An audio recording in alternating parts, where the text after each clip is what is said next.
Hello everyone, welcome back to another episode of r/PettyRevenge. In today's episode, don't assume others don't speak Spanish. Roommate stole from me, so her wallet vanished. Do not mess with me at Costco. Before we get started, make sure to subscribe so you will never miss a video. So let's get started. Don't assume others don't speak Spanish.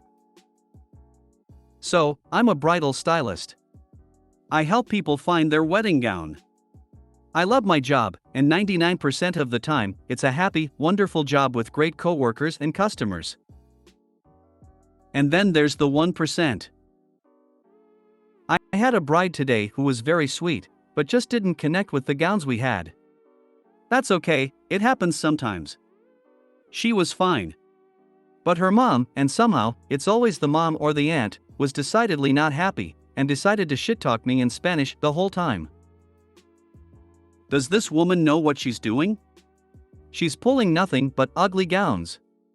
Said gowns were selected by the bride. I hope you don't ever get as fat as her. And so on. Lovely. Now, I am whiter than a jar of mayo, and I don't necessarily look like I speak Spanish. However, my parents are from a Spanish-speaking country, even though they're not ethnically Hispanic. I knew a lot more as a kid, but I'll still know enough to get around. So I waited until the end, and as they were leaving, I said I hope you have a great day. Please, feel free to come back anytime you'd like, we have lots more gowns you can go through if you'd like in Spanish, to the bride and her mom, and oh man.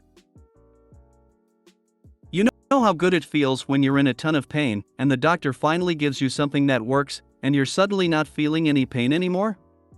Or when you're craving the hell out of a specific flavor of ice cream and you manage to find it? Yeah, seeing the look on that bride's mom's face when she realized I heard and understood the entire hour of her ripping me to shreds was so much better.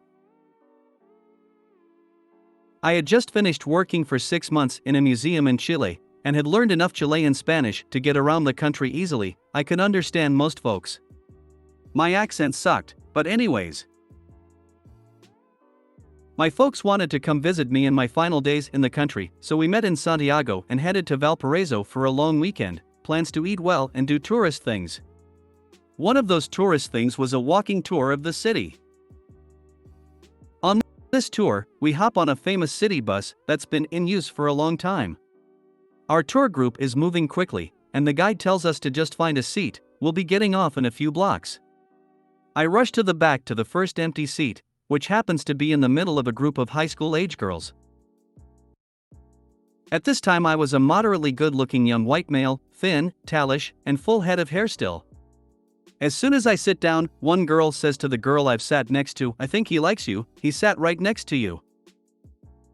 "Shut up," this girl says.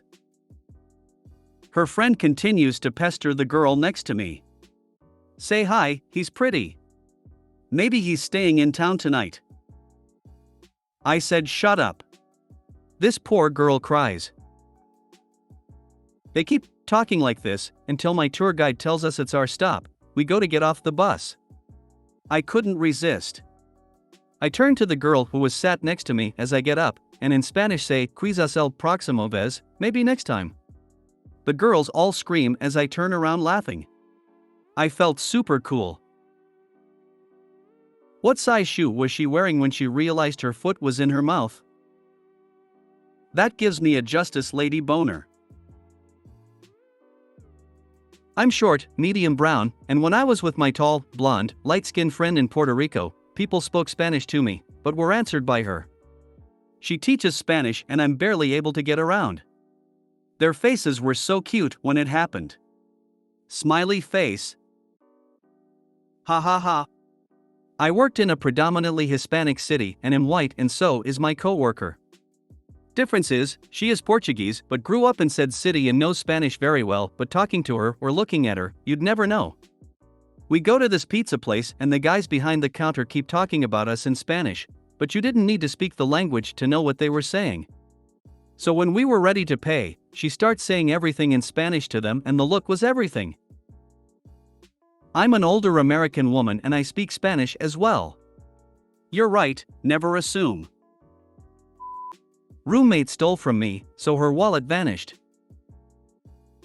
Back in college, I had better credit than my 3 other roommates, so I put our internet/TV under my name, otherwise the deposit would have been $600. The cable company offered me a $300 Visa gift card upon sign-up. 2 months later, I called them because the gift card never arrived. They tell me they sent it a few weeks ago, and eventually I'm able to find out from Visa that someone used it at the Whataburger, Target and liquor store near my house. I'm pissed off because obviously one of my roommates has used it, but I didn't know which one. A few weeks later, roommate number 2 complains that their $200 birthday gift card to Target has gone missing. His mom still had the receipt, and the store was able to tell her that someone used it at the Target near our house. He's obviously pissed off too, but we've now realized it's probably one of the other 2 roommates.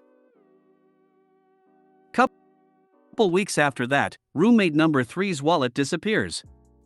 We turned the house upside down looking for it, and we knew it had to be in the house because her car key is attached to her wallet, and her car is parked at the house. She is absolutely frantic. Sobbing, screaming, hyperventilating, etc. Throwing shit everywhere and just having an absolute meltdown while tearing the house apart. We had never seen her behave like this, so we're all kinda surprised she'd be that upset about her wallet. It's stressful, sure. But I genuinely was concerned about how she was reacting. She says the gift card thief must have taken it, implying it is roommate number 4, the only person who hasn't had something stolen yet. A few days after that, I found her wallet in the trunk of my car. We had gone to get groceries together, and I guess she just laid it in the trunk while we were unloading. I'm like, I found her wallet, and then I open it up because I'm just excited to confirm that I did indeed find her wallet. Bam! Both stolen gift cards front and center. No doubt. The Visa gift card has my name printed on it, and roommate number 2's mom had written something in Sharpie on his gift card. I realized she had a meltdown because she was afraid we'd find out she was the thief. I left the wallet, cash and all, right where it was, pushed up against the inner lip of the trunk so you couldn't see it unless you leaned farther into the car. A locksmith wouldn't make her new keys without the title. And the title was in the glove box of her locked car. All in all, she spent about $500 replacing her DL, title, and keys. Not to mention not being able to drive her car for several weeks. I moved out of state with her wallet still in my car. Finally tossed it in trash several months later.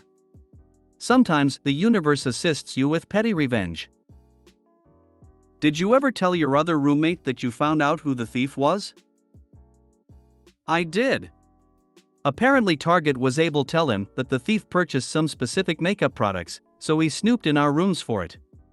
He found it in the back of her underwear drawer, so his revenge was replacing all of her vodka with Burnett's for months. She lost her taste for vodka by the time we all moved out. I mean, you could send her a picture after you moved out. Look what I found, for ultimate karma. I thought about it, but I didn't want to have to return her wallet and key. Am I the only person who thinks you took this way too lightly? Probably not.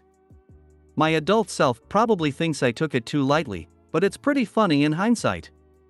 At the time it was very satisfying. She's lucky you didn't file a police report for mail fraud.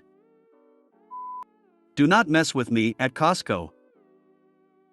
A couple weeks ago, after checking out at Costco, I was doing the normal routine for loading purchased items into the vehicle. I quickly and efficiently transferred everything from the cart to bags in the backseat of my truck. This usually takes me about 90 seconds to do before returning the cart. I don't like to hold strangers up and generally want to get home and swim around in my Costco purchases like a middle-aged Scrooge McDuck. Halfway through said process, some guy pulls up behind my truck and puts on his signal, intending to take my space as soon as I'm done. No problem. I'm moving fast. But then this jerk has the audacity to look impatient after about 3 seconds and vigorously waves for me to hurry up. Seriously, dude, You just got here and are trying to rush me? My process is flawless, and you have the gall to act like I need to hop to your tune? This triggered my pettiness. I'm sorry, my dude, but I'm not longer in control of what happens. This is between you and Petty Me now. I'm just an innocent bystander. So I immediately stopped my fast and efficient process of packing the vehicle and switched to molasses mode. I slowly moved every item in, one at a time. I pulled out a bag of seaweed snacks and started to look over the top of my glasses to really examine it. I slowly read its description out loud, then I looked around as if to find a bystander to discuss this purchase with. I resumed. More items went in. When he looked like he was about to give up, I'd act like I was done. Then discover, nope.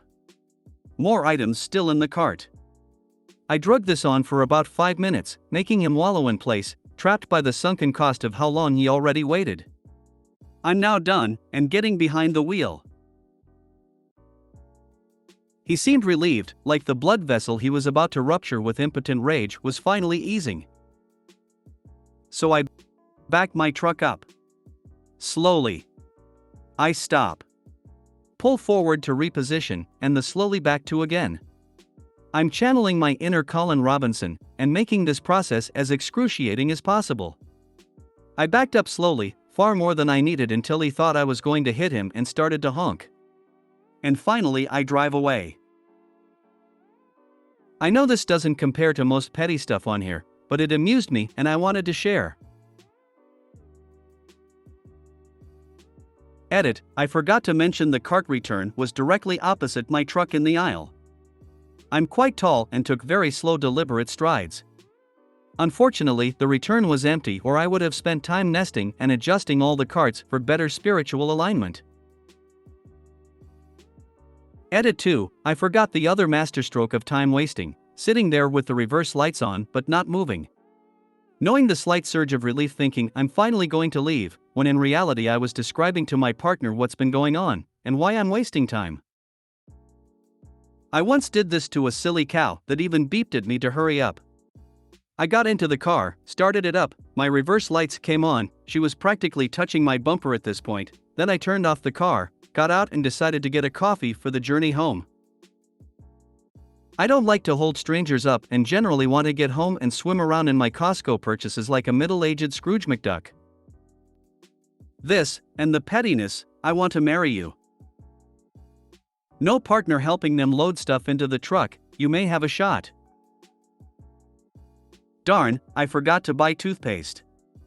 This won't take long, pal. Bonus points for the Colin Robinson reference. You do know that when you're done with loading, it's time for a hot dog? I once had someone do that, so I remembered that I'd forgotten something in the shop. So I shut my boot, returned my trolley and went back into the shop and bought a packet of crisps. If you made it to the end of the video, thanks for watching. Don't forget to like, subscribe and share, and we will see you in the next video.